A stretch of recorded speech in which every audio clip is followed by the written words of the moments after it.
You're in the garage again. We're in the garage again.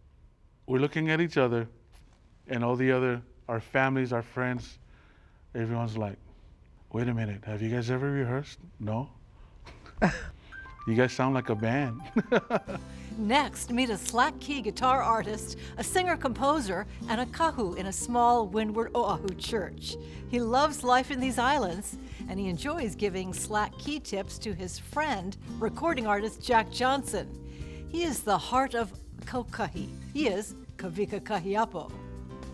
Long Story Short with Leslie Wilcox, produced with Sony Technology, is Hawaii's first weekly television program produced and broadcast in HD. High definition, it's in Sony's DNA.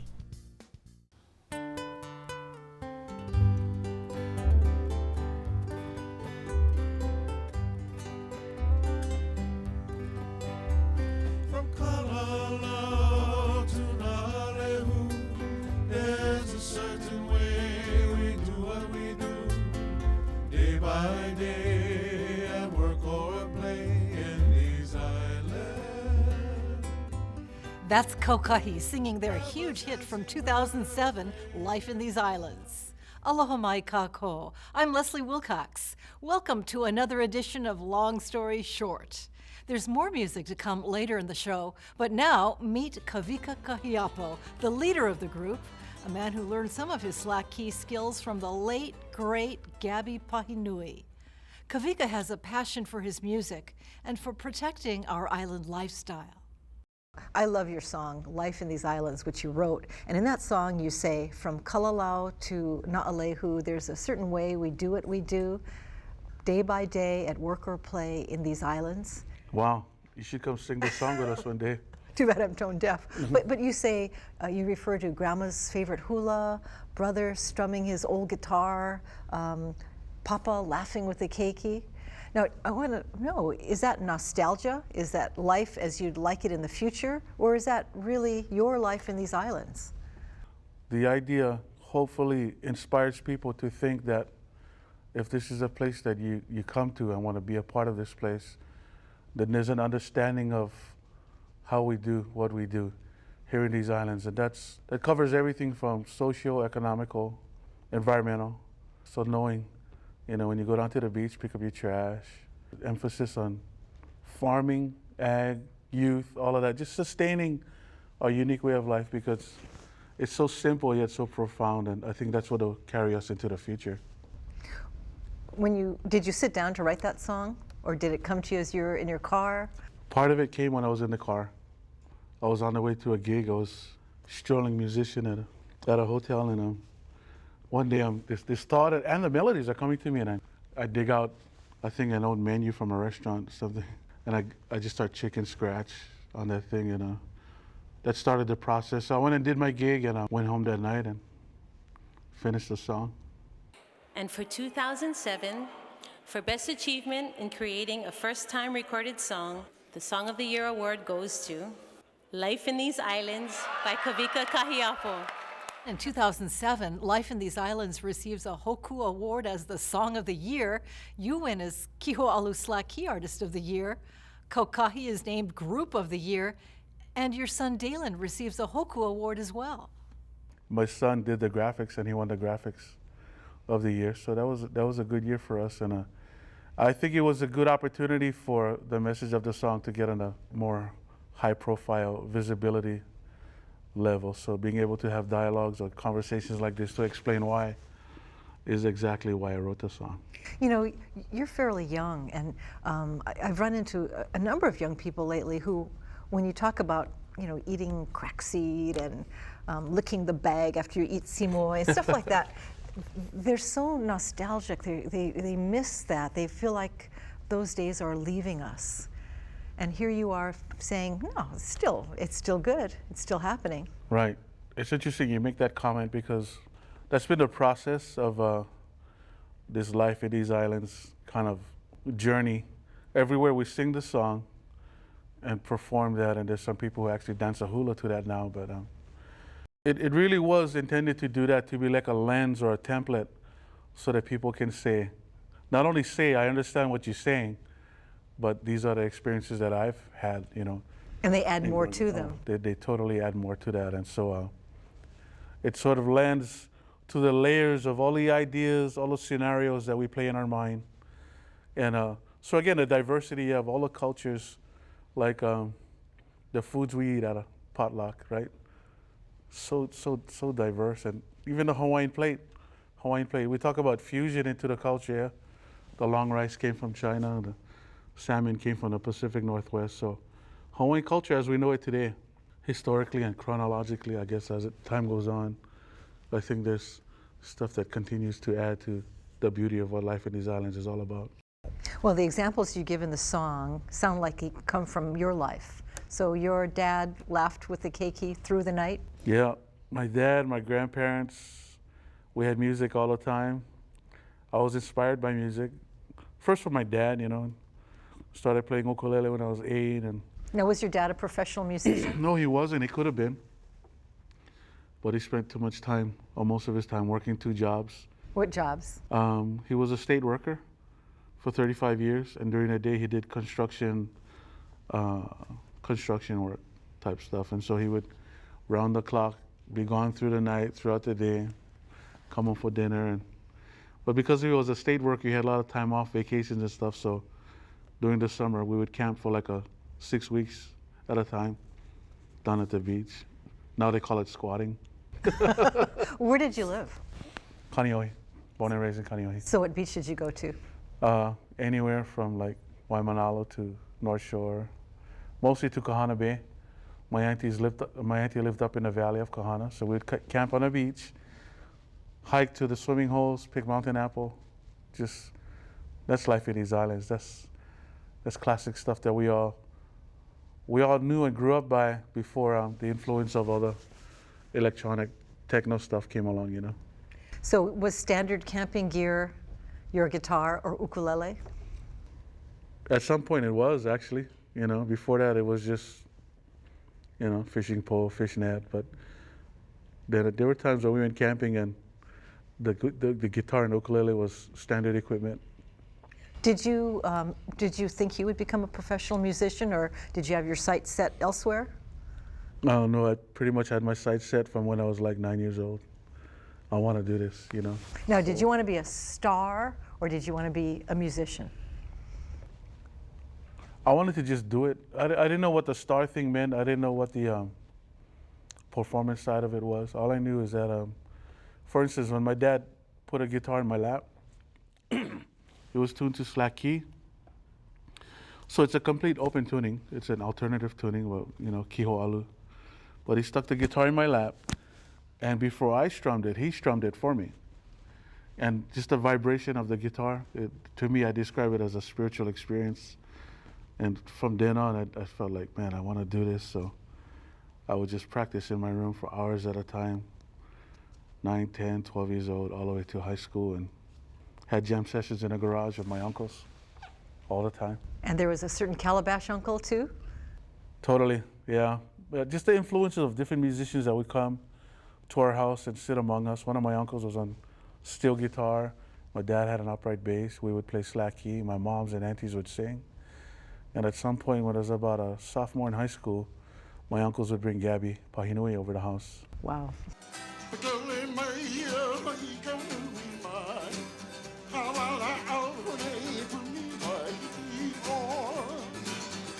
Man, did I pick his brain. And did you play with him? I did play with him quite a few times, and he taught me some pretty profound lessons that are like just unbelievably simple, He talked about influence. Piece of advice he gave me was, all music, whoever is inspired to create or perform is influenced by other outside influences. And so he said, you can take music from one genre, from another and another, and everyone knows his first love was jazz. What else did he teach you?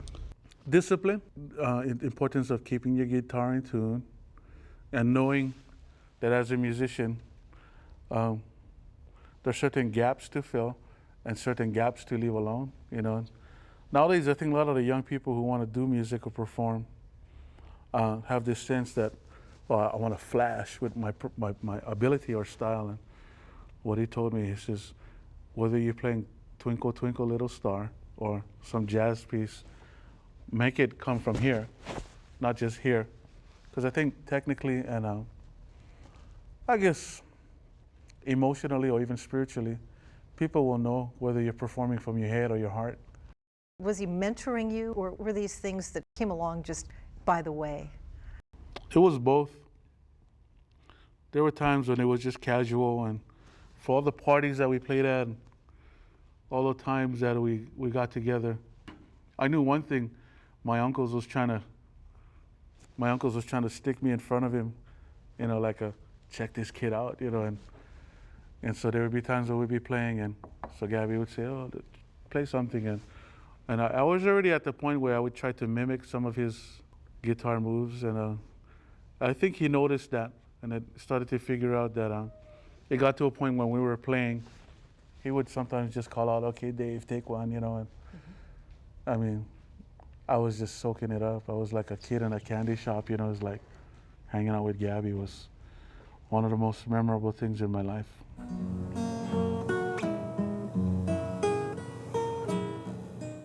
So how would you say he influences you today?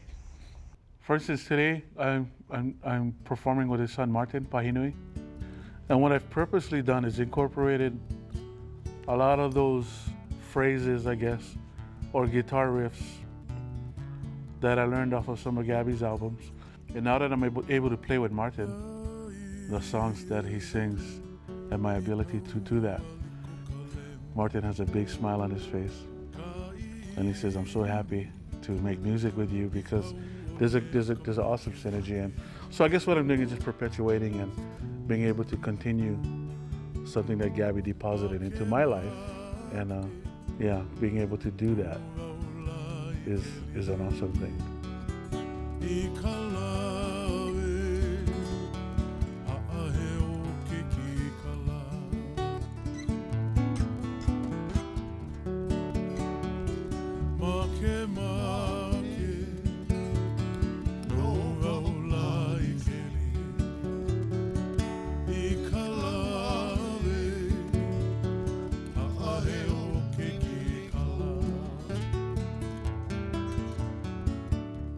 Let me interrupt our conversation with Kawika Kahiapo just long enough to remind you all that we'll see and hear Life in These Islands recorded live at the Outrigger Reef Kanikapila Grill at the end of this program. I know you always had your sights set on music, you say, but you became a carpenter.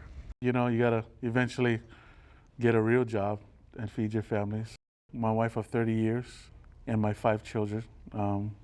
There's times of want and there's times of prosperity, but I wouldn't trade any day or any moment for anything. And but my involvement in being a carpenter, I went through the whole thing, Carpenters Union, building homes, building high rises, coming home all dirty.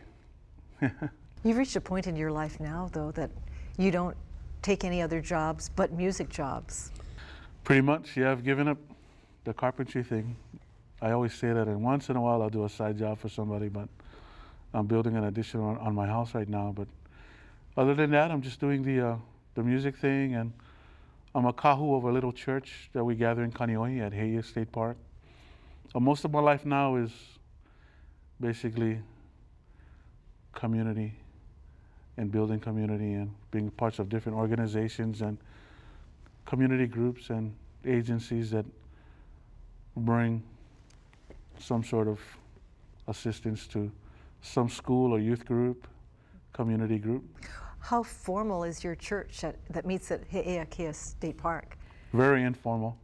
In fact, I think if you walked in on one of our gatherings, it would look more like a family gathering under the tree. We meet at Heia State Park, and on a nice day, we'll be under the tree. Only when it rains, we'll go inside. So it's a time of just sitting down and just kuka, talk story. I'm not so much a talking head as, which I should try to facilitate as an ohana. What are our concerns? What are our triumphs, victories? Each individual is able to share what's going on in his or her life and how they're giving back to community. So I think I try to translate all of that the bottom line is, what good is all of that unless through our hands or through our actions we affect change in our community. So that's what it's all about. It's a big responsibility to be kahu of even a small church. But from a young age, you took responsibility. You got married young. Yeah. Right out of high school, my wife and I were both 19 years old when we got married, and that was in 1979. So. Did she go to Castle High School as well in Kaneohe? No, actually, she was born and raised in Kaneohe, but she went to Roosevelt. Oh. So I met her at some party, and we got acquainted, and actually, I think I won her heart by playing a song for her. What song, do you remember? Kuohome o Kahalu, actually. So I sat there playing the song, and she actually drew a little closer to me, and the rest is history, I guess. And now you have 5 children. 5 children. But you come from a family of 6 children. 6 children, yeah, Kaneohe. Did you want a large family? I did think, at least at some time in my life when I was young, thinking I would like to have a family of 5 or 6 kids too.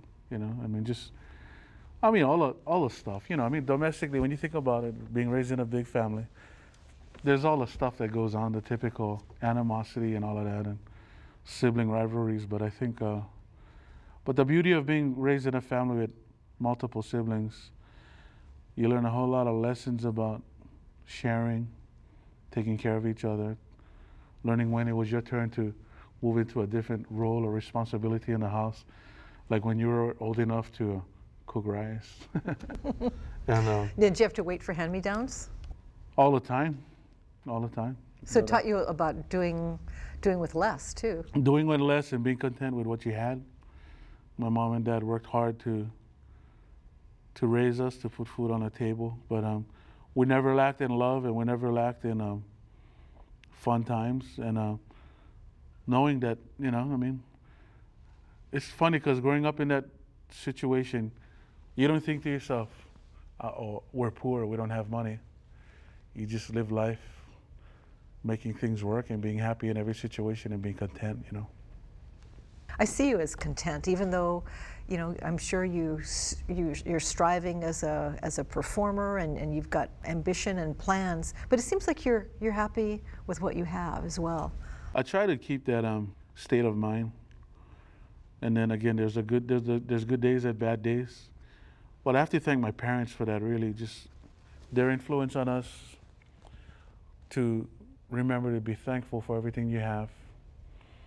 And I guess it was all those times camping down at the beach. Your career has really taken a turn. For many years, you were a very much in demand sideman. You're a studio musician. All the top groups here locally wanted you, and you did a wonderful job on guitar. But now you've moved into a solo and a top group format. How did that happen? I don't think you can describe how that happens. You just do what you do, and we were having this conversation the other day. We were in Kauai this past weekend, and our boys were talking about the ability to perform and play music and perform for monetary compensation and all the fringe benefits that come with that. But we all agreed, I think most musicians agree, that we are in a place and are able to do what we do because we love the craft, you know. Like one who paints or does poetry or whatever performing arts anyone has. I think you gotta have a absolute love and passion for what you're doing. I think when that's your motivation, when you perform, then the public, I think, basically sets up the stepping stones where do you go and how successful you become. And so I'm thankful for all of that and being able to play. But I've just really, even with all the nominations and whatever awards come with it, I'm in a lifelong commitment to say that till I go to the grave, I think I'll be making and performing music just to bring smile to people's faces and inspire them in a way that will bring back a memory or some situation that will cause them to think, you know.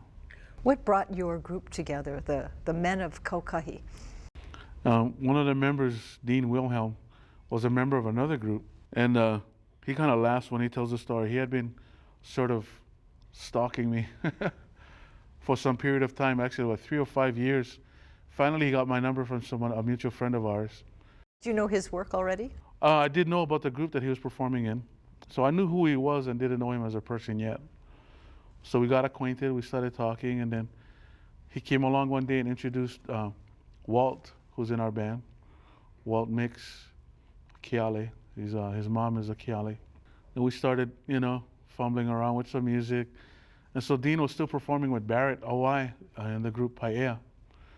And just a series of events started to unfold, and Paia eventually disbanded. And I think Dean and Barrett had a talk one day, and why don't we get Walt and Kavika together and form a band? So Dean had a casual barbecue at his house one night, invited us over. Let's just jam, So it was my first time meeting Barrett at this barbecue. So after the food and the talking and everything, we gathered in the garage. And from the first song, we counted down. Just, okay, what chord are you playing in? And from the first song, an hour and a half later, we just played song after song after song. And at the end of that hour and a half of, garage jam. You're in the garage again. We're in the garage again. We're looking at each other, and our families, our friends, everyone's like, have you guys ever rehearsed? No. You guys sound like a band.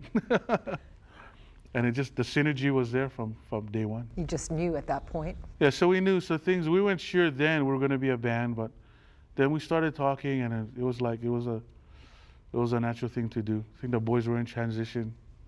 So was I, Kaukahi, I describe, is a sum of our parts. So me with the slack key and Walt's ukulele, it's the combination of what brings it all together is what each guy brings. And we're still trying to work through some sharpening issues regarding our vocal sharpness, our musical ability, and synergy. But we only hope to get better. You're awfully good. You've given lessons, I think, kiho'olu slack key guitar lessons to Jack Johnson. Yeah, multi-platinum recording artist. I was at a wedding for Pancho Sullivan, a local surfer, was getting married. Him and his beautiful wife Haunani were getting married, and at the reception, a bunch of us slack key artists were performing. So I went up and I played my set. Prior to that, Jack had come in and sort of introduced himself to everybody, and we had a bunch of mutual friends too, but we never formally met each other. And after I had played, I was proceeding to leave the gig to get in my car and get out of there, and felt a tap on my back, and I turned around. It was Jack. He came to me and said, I've been learning slack key from an old guy on the North Shore, and I hear a lot of slack key all over the place, but your slack key is like something different. I get that a lot. So we exchanged numbers, information, decided to get together and hang out. From then on, we started to grow in our relationship, and later that year he invited me to come and sing for his son's baby party, and we started to play together. And so this whole journey, is like so amazing, because I'm actually coming into a role of just living out a dream of serving community, playing music, hanging out with cool people, and what a ride. Mahalo to our extremely cool and talented guest, Kawika Kahiapo. And now stay with us and listen to Kokahi and Life in These Islands right after this 20-second thank you to Sony. For PBS Hawaii, I'm Leslie Wilcox. Ahui ho kako. Long Story Short with Leslie Wilcox is produced in HD by PBS Hawaii with Sony technology. High definition, it's in Sony's DNA.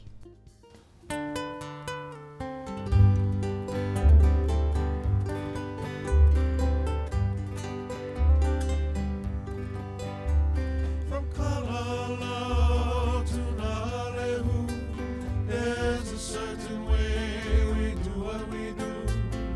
Day by day, at work or play in these islands. Grandma's dancing her favorite hula. Brother strumming tunes on his old guitar. Papa with the keiki, laughing the night away. Life in these islands. Life in these islands.